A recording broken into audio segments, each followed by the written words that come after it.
일곱 나팔의 재앙은 그 대상에 따라 세 부분으로 나눌 수 있습니다. 8장에서의 네 재앙은 그 대상이 주로 자연계입니다. 반면 9장에 나오는 다섯째와 여섯째 재앙은 인간입니다. 10장에 나오는 일곱째 나팔은 또 다른 일곱 대접 재앙의 출발점이 됩니다.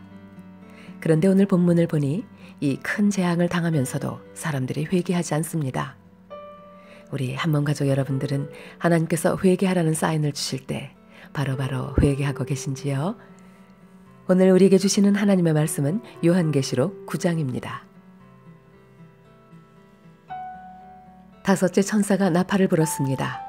내가 보니 하늘에서 땅에 떨어진 별이 하나 있는데 그 별은 아비소스를 여는 열쇠를 받았습니다. 그 별이 아비소스를 여니 거기에서 큰 용광로의 연기와 같은 연기가 올라왔습니다.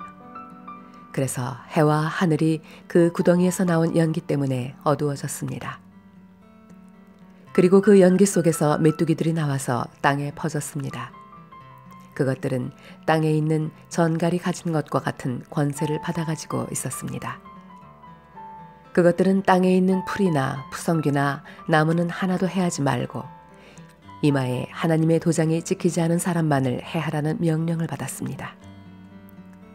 그러나 그들에게는 사람들을 죽이지는 말고 5달 동안 괴롭게만 하라는 허락이 내렸습니다.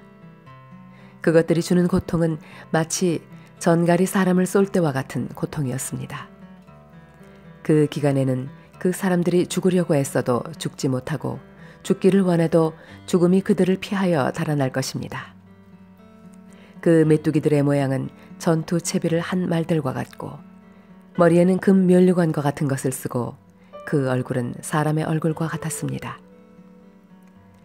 그리고 그것들은 여자의 머리털 같은 머리털이 있고 이빨은 사자의 이빨과 같고 쇠로 된 가슴마개와 같은 가슴마개를 두르고 그 날개 소리는 마치 전쟁터로 내닫는 많은 말이 끄는 병거 소리와 같았습니다.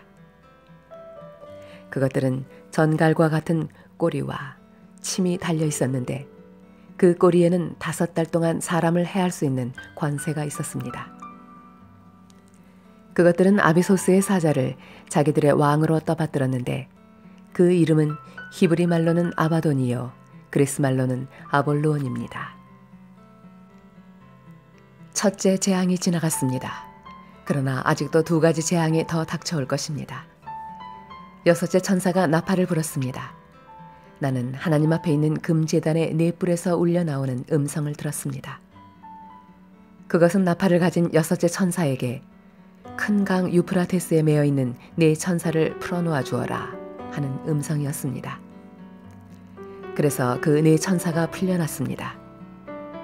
그들은 사람의 3분의 1을 죽이기 위하여 그 해, 그 달, 그날, 그때에 맞추어 예비된 이들입니다. 내가 들은 바로는 그 천사들이 거느린 기마대의 수는 2억이나 된다는 것입니다. 나는 이러한 환상 가운데서 말들과 그 위에 탄 사람들을 보았는데 사람들은 화홍색과 청색과 유황색 가슴마개를 둘렀고 말들은 머리가 사자의 머리와 같으며 입에서는 불과 연기와 유황을 내뿜고 있었습니다. 그 입에서 나오는 불과 연기와 유황 이 3가지 재앙으로 사람의 3분의 1이 죽임을 당하였습니다. 그 말들의 힘은 입과 꼬리에 있는데 꼬리는 뱀과 같고 또 꼬리에 머리가 달려 있어서 그 머리로 사람을 해쳤습니다.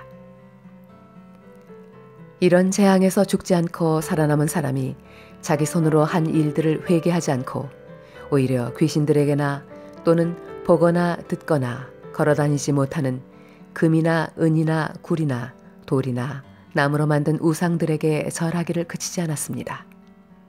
그들은 또한 살인과 점치는 일과 음행과 도둑질을 회개하지 않았습니다.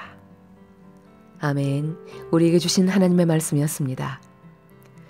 모든 생명의 권한을 가지고 계신 주님, 우리 한몸 가족들이 사단 마귀를 두려워하지 않게 하소서. 모든 자연재해와 질병이 임할 때 우리 자신을 돌아보며 우리를 주님께로 돌이킬 줄 아는 한몸 가족들이 되게 하소서. 생명의 주관자이신 예수님의 이름으로 기도드립니다. 아멘.